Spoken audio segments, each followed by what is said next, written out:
கண்ணெதிரே தோன்றினாள்.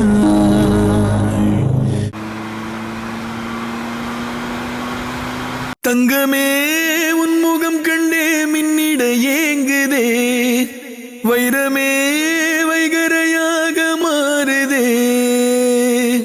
தங்கமே உன்முகம் கண்டே மின்னிட ஏங்குதே, வைரமே வைகரையாக மாறுதே. திக்கிழந்த கட்டுமரம் திரும்பியும் நின்றேனே, கலங்கரை நீயே என்று கண்கள் காட்டுதே. விண்ணிழந்த நட்சத்திரம் வீதியில் வீழ்ந்தேனே, கரங்களை நீயும் நீட்ட வானம் பூத்ததே.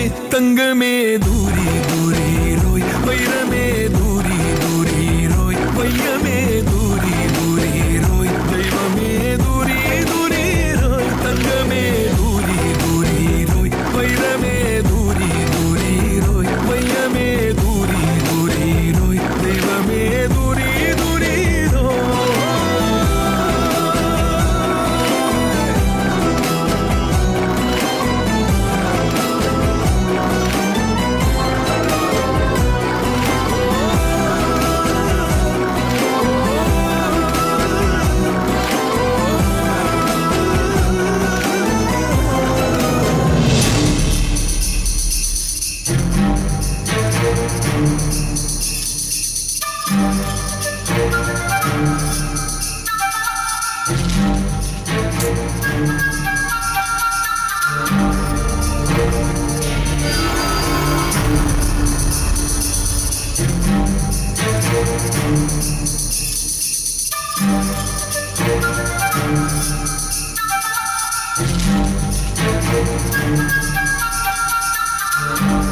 எங்கம்மா இன்னும் சிவா தம்பியை காணோம்?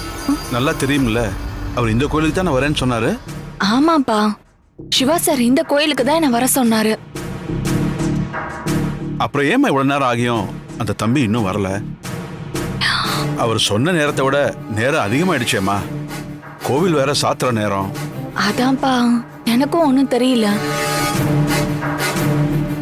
நல்ல நேரம் வேற முடிய போகுது சக்தி. சிவா சாருக்கு ஃபோன் பண்ணி பாத்தியா? ப்ரோ, நீங்களும் என்னோட அப்பாவும் இந்த நேரத்துல அக்கா கிட்ட கொஸ்டின் மேல கொஸ்டினா கேக்குறத விட அவருக்கு நீங்களே ஃபோன் பண்ணி என்ன ஆச்சுன்னு கேட்கலாம்ல. இல்லம்மா, நானும் இந்த தம்பியை இப்ப ஃபோன் பண்ணா அது நல்லா இருக்காது. சக்தியே சிவா தம்பிக்கு ஃபோன் பண்ணட்டும், அப்பதான் அவர் ஃபோன் எடுத்து பேசுவாரு. ஃபோன் பண்ணுமா?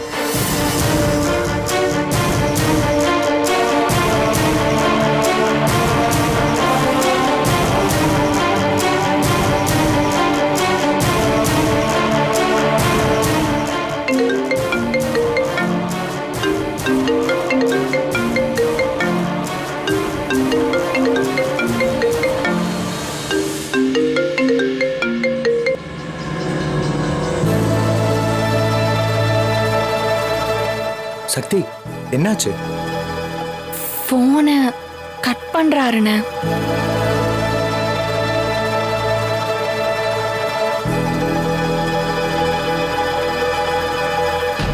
சிவா, போன்ல யாரு? இல்லம்மா, ராங் நம்பர். ராங் நம்பரா இல்ல ராங் மெம்பரா? எனக்கு எதுவும் தெரியாது, நான் எதையும் கவனிக்கலன்னு மட்டும் தப்பு கணக்கு போட்டுறாத சிவா. நான் தான் சொல்றேன்ல, அது ராங் நம்பர்னு. அப்புறமே ஏமா தேவையில்லாம பேசிட்டு இருக்கீங்க? இங்க பாரு சிவா, நான் மறுபடியும் சொல்றேன், அனிதா ரொம்ப பாவம்டா. இந்த நிலைமையில ருத்ராவை விட என்ன விட நீதான் அவ பக்கத்துல இருந்து உறுதுணையா ஆறுதலா இருக்கணும். யாராவது கூப்பிடுறாங்க, வெளியில வேலை இருக்கு, மீட்டிங் இருக்குன்னு நீ பாட்டுக்கு எங்கேயாச்சும் கிளம்பி போயிடாத. ஒழுங்கா இங்கேயே அனிதா பக்கத்திலேயே இரு. ருத்ராவால இந்த நிலைமையில எந்த ஒர்க்குமே சரியா பார்க்க முடியாது. அதுலயும் ருத்ராவால எதுலயுமே கவனம் செலுத்த முடியாது. அதனால கம்பெனி சம்பந்தப்பட்ட எல்லா வேலையும் நீதான் பாத்துக்கணும்.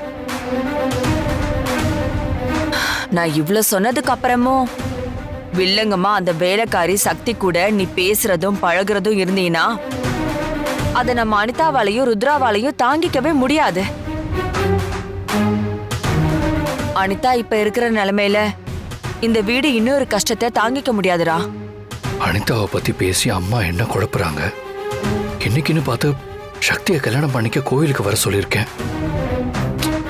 எனக்காக அவ கோவில்ல காத்துக்கிட்டு இருப்பாளே. இப்ப நான் என்ன பண்றது? கடவுளே.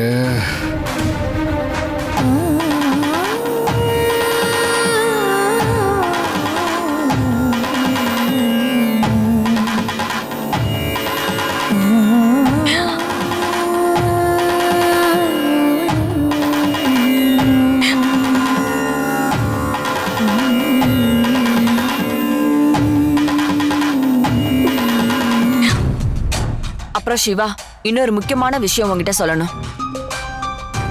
அடுத்த 3 மாசத்துல எந்த ஒரு சூழ்நிலையிலையும் அனிதாவோட மனசு கஷ்டப்படுற மாதிரி நடந்துக்காத. இத நான் சொல்லல, டாக்டர் சொல்லிருக்காங்க. உனக்கு பிடிச்சாலும் சரி, பிடிக்கலனாலும் சரி, அவ உயிரோட இருக்கிற இந்த 3 மாசத்துல இந்த குடும்பத்துல இருக்கிற எல்லாருமே அவ முகத்துல சிரிப்பு மட்டும்தான் பார்க்கணும். அது உன் கையில தான் இருக்கு சிவா. ஒரு அம்மாவா உன்னை கையெடுத்து கும்பிட்டு கெஞ்சி கேட்டுக்கிற சிவா, ப்ளீஸ்.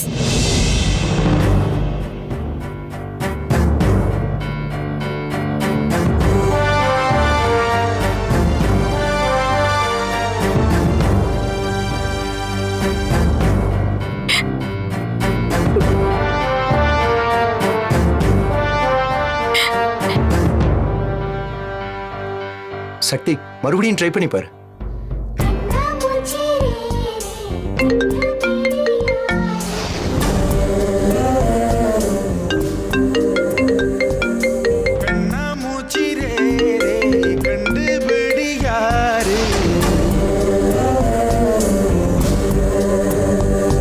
இது மனிதர்கள் ஆடிடும் ஆட்டம் என தெரியுது இப்போது. இது ஆண்டவன் ஆடிடும் ஆட்டம் என தெரிவது எப்போது.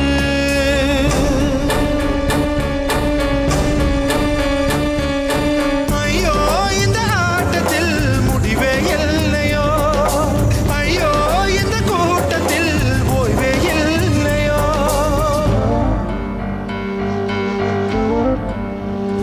பல ஆயிரம் ஆசைகள் உண்டு இவர் இதயங்கள் நினைப்பதற்கு.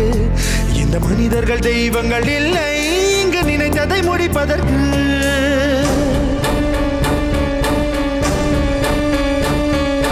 போகின்ற மேகங்கள் எங்கே தூருமோ, யார் நெஞ்சம் யாரிடம் எங்கே என்னாச்சுக்கா? இன்னும் அவர் போன் எடுக்கலையா? இல்ல கல்யாணி. சக்தி, நான் வேணா ஒரு போய் என்னாச்சு ஏதாச்சுன்னு பார்த்துட்டு வந்துடுறேம்மா, சரியா? அப்பா இல்லப்பா, அதெல்லாம் ஒண்ணு வேண்டாம். சிவா சாருக்கு எல்லாம் ஞாபகம் வந்துருச்சு. உன்னை என் மனைவியா வீட்டுக்கு கூட்டிட்டு போறேன்னு சொன்னாரு. ஆனா இப்ப போன் போட்டா அவர் போனை கட் பண்ணி விடுறாரு. அப்படின்னா கண்டிப்பா அவருக்கு ஏதோ ஒரு பிரச்சனையும் இல்லைன்னா அவருக்கு ஏதாவது முக்கியமான வேலையா இருக்கும்பா. அக்கா, உன் கழுத்துல தாலி கட்டுறதை விட அவருக்கு முக்கியமான வேலை என்ன இருக்க போகுது? எனக்கு என்னமோ இதெல்லாம் வேணும்னு பண்ற மாதிரி இருக்குக்கா. உன்னை நம்ப வச்சு மோசம் பண்ற மாதிரி இருக்கு. கல்யாணி, தயவு செஞ்சு அப்படியெல்லாம் சொல்லாத.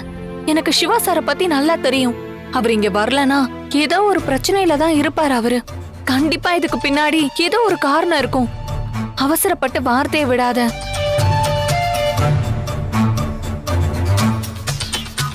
சிவா சார் இப்ப இங்க வந்து என் கழுத்துல தாலி கட்டினாதான் நான் அவரோட மனைவியா? இப்ப வரைக்கும் நான் அவரோட மனைவியா தானே வாழ்ந்துட்டு இருக்கேன்.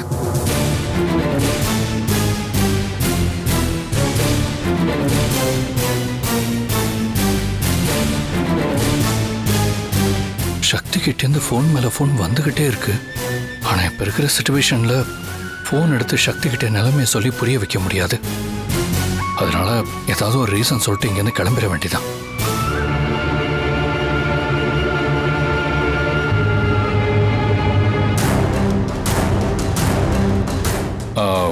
அர்ஜென்ட்டாக கொஞ்சம் வெளியே போக வேண்டியது இருக்கு, போயிட்டு வந்துடுறேன்.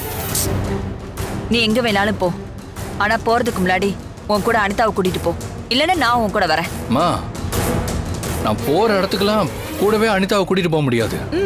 சரிடா, அப்ப நீயும் போகாத.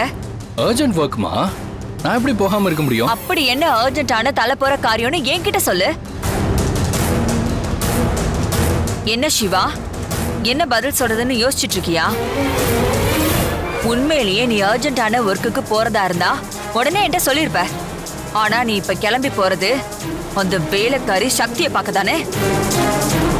மா, எல்லாத்துக்கும் ஒரு லிமிட் இருக்கு. நான் ஒன்றும் குழந்தை கிடையாது. எதுக்கு இப்போ தேவையில்லாம என்னை எமோஷனலாக ட்ரிகர் பண்றீங்க?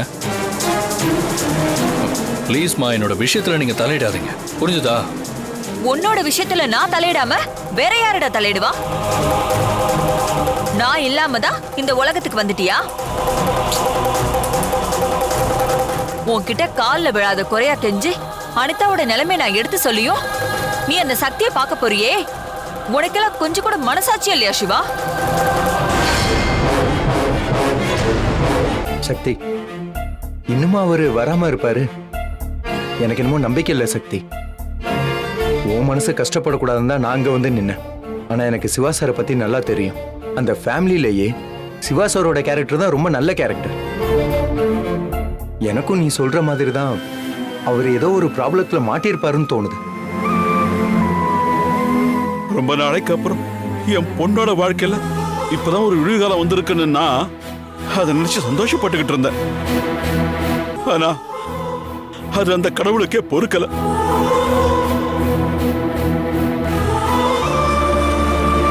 நேத்து நம்ம வீடு தேடி வந்து இவ என்னோட சக்தி முறைப்படி கோவில வச்சு இவளுக்கு நான் தாலி கட்டுறேன், என் வீட்டுக்கு நான் மருமகளா கூட்டிட்டு போறேன்னு சொன்னாரு. ஆனா இன்னும் வரல. என் பொண்ணை தேடி என் வீட்டுக்கு வந்தாரு. நாம ஒண்ணு அவரை தேடி போகலையே. எதுக்காக கடவுள் நம்மளை இப்படி சோதிக்கிறாரு? ஆமாக்கா, அப்பா சொல்றது கரெக்ட் தான். லேட் ஆச்சுன்னா கூட அட்லீஸ்ட் ஒரு போனை போட்டு இந்த ரீசனால வர லேட் ஆகும்னு சொல்லலாம்ல. சரி, அதான் சொல்லல. நீ இத்தனை தடவை போன் போட்டும் அவர் அதை அட்டென்ட் பண்ணலன்னா என்ன அர்த்தம்? அவாய்ட் பண்றாருன்னு தானே அர்த்தம்.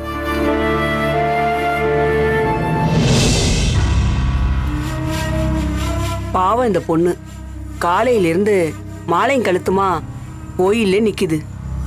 ஆனா தாலி கட்ட மாப்பிள்ளை இன்னும் வரலன்னு பூசாரி சொல்லிக்கிட்டு இருந்தாரு. எனக்கு தெரிஞ்சு பொண்ணுகிட்ட ஏதாவது ஒரு குறை இருந்திருக்கும்.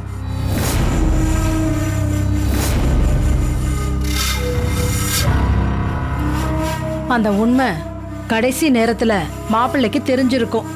அதான் சொல்லாம கொல்லாம ஓடி போயிருந்திருப்பான். ஹலோ, உங்களுக்கெல்லாம் வேற வேலையே இல்லையா?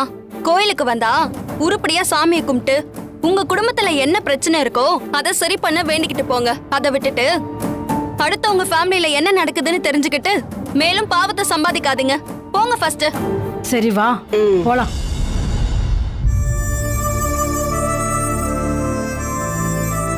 சிவா சார், எதுவுமே வேண்டான்னு என் வாழ்க்கையே வெறுத்து போய் நான் உண்டு என் வேலை உண்டுன்னு தனியா தானே இருந்தேன்.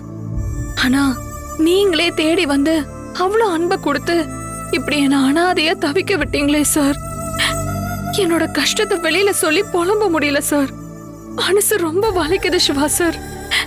தயவு செஞ்சு என்னை ஏமாத்திராம வந்துருங்க சார்.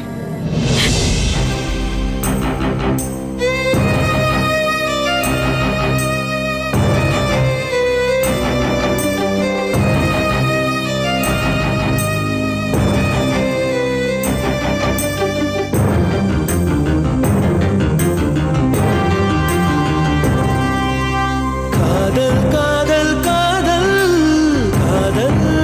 காதல் இனித்திடும் நரகமா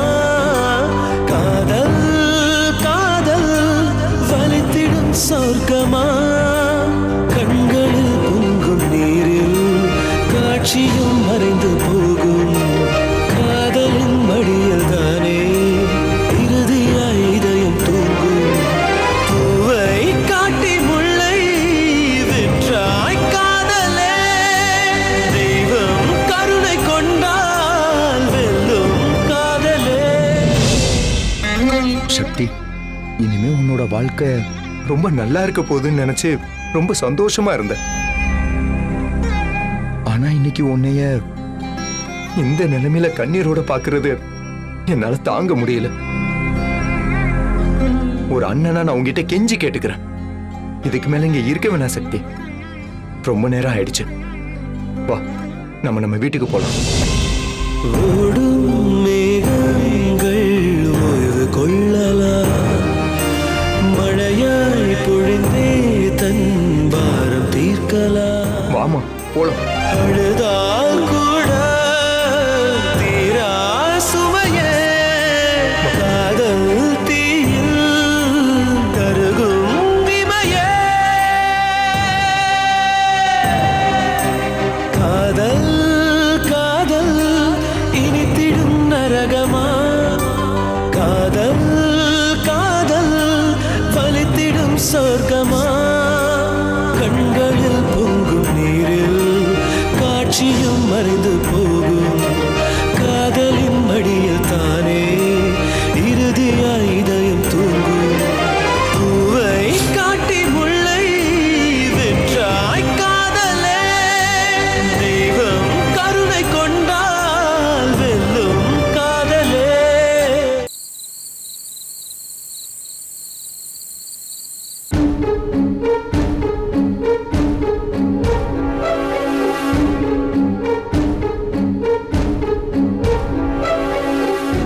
சந்தோஷ், என்ன எல்லா ட்ரெஸ்ஸையும் பேக் பண்ணிட்டு ஊரை விட்டு ஓட போறியா என்ன? ஊரை விட்டு போகல மம்மி, இந்த நாட்டை விட்டே போறேன். என்னடா உளர்ற? எதா இருந்தாலும் புரியுற மாதிரி சொல்லு. மம்மி, எனக்கு கொஞ்சம் மனசு சரியில்லை, அதனால கொஞ்சம் அவுட்டிங் போலான்னு கிளம்பிட்டு இருக்கேன். ஏண்டா வீட்ல என்ன பிரச்சனை போயிட்டு இருக்குன்னு கொஞ்சம் கூட யோசிக்காம நீ ஊர் சுத்தலான்னு கிளம்பிட்ட? எல்லா பிரச்சனையும் ஒன்னாலதான் வந்துச்சு. அந்த பிரச்சனைய எப்படி சால்வ் பண்ணணும்னு யோசிக்கிறத விட்டுட்டு யாரோ எப்படியோ நாசமா போங்கன்னு நீ மட்டும் சந்தோஷமா கிளம்புறியா? முதல்ல பேக் பண்றத ஸ்டாப் பண்ணு. ப்ளீஸ் மம்மி, என்னோட சுச்சுவேஷனை கொஞ்சம் புரிஞ்சுக்கோங்க. நான் உங்க காலில் கூட விழட்டா? ஏற்கனவே நான் ரொம்ப நொந்து போயிருக்கேன் மம்மி. பொண்டாட்டின்னு ஒருத்தி வந்து என்னோட உயிரை எடுத்துக்கிட்டு இருக்கா. அவ கூடவே அவங்க அம்மாவா வந்து என்னை வச்சு செஞ்சுக்கிட்டு இருக்காங்க. இதெல்லாம் பார்த்தாதுன்னு வேற அனிதாக்கு வேற கேன்சர்னு சொல்லி எல்லாரும் இந்த வீட்டுல சோக கீதை பாடிக்கிட்டு இருக்கீங்க. என்னால சுத்தமா முடியல மம்மி. நான் இப்படியே இருந்தேன்னா நானும் அந்த சக்தி மாதிரி மென்டல் ஹாஸ்பிட்டலுக்கு போயிடுவேன் மம்மி. நீங்க தான் மம்மி புரிஞ்சுக்கணும். முதல்ல இங்க இருந்து நான் கிளம்புறேன் மம்மி. சரி, இப்போ எங்க தான் போற? ஃப்ரெண்ட்ஸ் கூட எங்க ட்ரிப் போறியா? போயிட்டு எப்ப வருவ? எஸ் மம்மி, ஃப்ரெண்ட்ஸ் கூட தான் கொஞ்சம் மைண்டை ரிலாக்ஸ் பண்றதுக்காக போறேன். ஆனா அந்த ட்ரிப் லோக்கல்ல இல்ல, நான் ஃபாரின் போறேன். என்னடா சொல்ற? வெளிநாட்டுக்கு போறியா? ஆமா மம்மி, எனக்கு இங்க இருக்கவே பிடிக்கல மம்மி. நாளுக்கு நாள் என்ன ரொம்ப போட்டு டார்ச்சர் பண்றாங்க. அதனாலதான் வெளிநாடு போலாமேன்னு சொல்லிட்டு நான் பிளான் பண்ணிட்டேன். ஏண்டா இவளுகளை கொண்டு வந்து வீட்டுல விட்டுட்டு நீ பாட்டுக்கு வெளிநாட்டுக்கு போயிட்டா நான் எப்படி இவங்களை வீட்டை விட்டு துரத்துறது? அதெல்லாம் எனக்கு தெரியாது மம்மி. என்னால இங்க இருக்க முடியாது. நான் 4 மாசம் இந்த பக்கமே வர மாட்டேன். நான் வீட்ல இருக்க யாருக்குமே தெரியாம விசா டிக்கெட் எல்லாம் ரெடி பண்ணிட்டேன். அடப்பாவி, பெத்த அம்மா கிட்டயே ஒரு வார்த்தை கூட சொல்லாம நீ இவ்ளோ வேலை பார்த்திருக்கியா? உன்னை சொல்லி குத்தம் இல்லடா. நீ பண்ணதுக்கெல்லாம் ஆமா சாமி போட்டு உன்னை செல்லமா வளர்த்தல, அதான் எனக்கு ஆப்பு மேல ஆப்பு வச்சுக்கிட்டே போற. மம்மி, என் பிளான் வெளியே தெரிஞ்சதுன்னா தேவையில்லாம பிரச்சனை தான் மம்மி வரும். அதுக்கப்புறம் காயத்ரியும் அவங்க அம்மாவும் சேர்ந்து ஏதாவது பிளான் பண்ணி என்னை எங்கேயுமே போக விடாம பண்ணிடுவாங்க. அதெல்லாம் சரிடா. நம்ம அனிதா இன்னும் 3 மாசமோ இல்ல 4 மாசமோ தான் உயிரோட இருப்பா. அவளை இந்த நிலைமையில விட்டுட்டு போறேன்னு சொல்றியடா, இதெல்லாம் நல்லது இல்ல. உன்னோட விஷயத்துல அனிதா எவ்வளவு சப்போர்ட்டா இருந்தா. ஆனா இப்ப அனிதாக்கு இப்படி ஒரு பிரச்சனை இருக்கும்போது நீ விட்டுட்டு போலாமா? இதெல்லாம் நல்லாவா இருக்கு? ருத்ரா வேற கேட்டா நான் என்ன பதில் சொல்லுவேன்? அதுவும் அனிதா இந்த நிலைமையில இருக்கும்போது நீ சுயநலமா கிளம்பி போனா அவ என்ன நினைப்பா? மா, அது அனிதாவோட பிரச்சனைமா. அவளுக்கு உடம்பு சரியில்லாததுக்கு நான் என்ன பண்ண முடியும்? அவ இன்னும் 3 மாசம் தான் உயிரோட இருப்பா. அதுக்கப்புறம் அவ நிம்மதியா போய் சேர்ந்துருப்பா. டேய் அதுக்காக என்னோட லைஃபை நான் வேஸ்ட் பண்ண முடியுமா? என்னால இங்க இருக்க முடியல மம்மி. அத மீறி இங்க இருக்கிறது ஏதோ நரகத்துல நெருப்புல நிக்கிற மாதிரி ரொம்ப ஃப்ரஸ்ட்ரேட்டடா இருக்கு மம்மி. அதனால நான் இங்க இருந்தா ஒரு நிமிஷம் கூட என்னால இருக்க முடியாது மம்மி. டேய் கொஞ்சமாவது மனுஷனா யோசிடா. இவ்ளோ சுயநலவாதி மாதிரி யோசிக்காத. மம்மி, சுயநலத்தை பத்திலாம் நீங்க பேசாதீங்க. நீங்க என்ன பெரிய கருணை கடல் மாதிரி பேசுறீங்க? பெத்த பையனையே அந்த கம்பெனில இருந்து தூக்க ஸ்கெட்ச் போட்டவங்க தானே நீங்க. நீ பேசுனத நான் குறை சொல்லல. ஆனா இந்த லக்ஷ்மி காயத்ரி இவங்க இங்க இருக்கும்போது நீ பாட்டுக்கு வெளியில போனா நான் அவங்களை எப்படி வெளியில துரத்துறது? இங்க பாருங்க மம்மி, நீங்க என்ன பண்ணுவீங்களோ ஏது பண்ணுவீங்களோன்னு எனக்கு தெரியாது. லக்ஷ்மி காயத்ரி 2 பேத்துக்கும் உங்க ஸ்டைல்ல ஒரு மரண பயத்தை காட்டுங்க. இனிமே இந்த வீட்டு பக்கம் அவங்க திரும்பி கூட பார்க்க கூடாது. துண்ட காணோம் துணிய காணோம் நினைச்சு ஓடணும். அந்த மாதிரி ஏதாவது ஒரு பெரிய ஆப்ப வைங்க. உங்களால என்ன பண்ண முடியுமோ எல்லாத்தையும் பண்ணுங்க. முதல்ல அவங்க 2 பேரையும் கொன்னு புதைச்சிட்டு எனக்கு ஃபோன் பண்ணி சொல்லுங்க. நான் அதை கேட்டுட்டு நிம்மதியா இருப்பேன். டேய் சந்தோஷ்,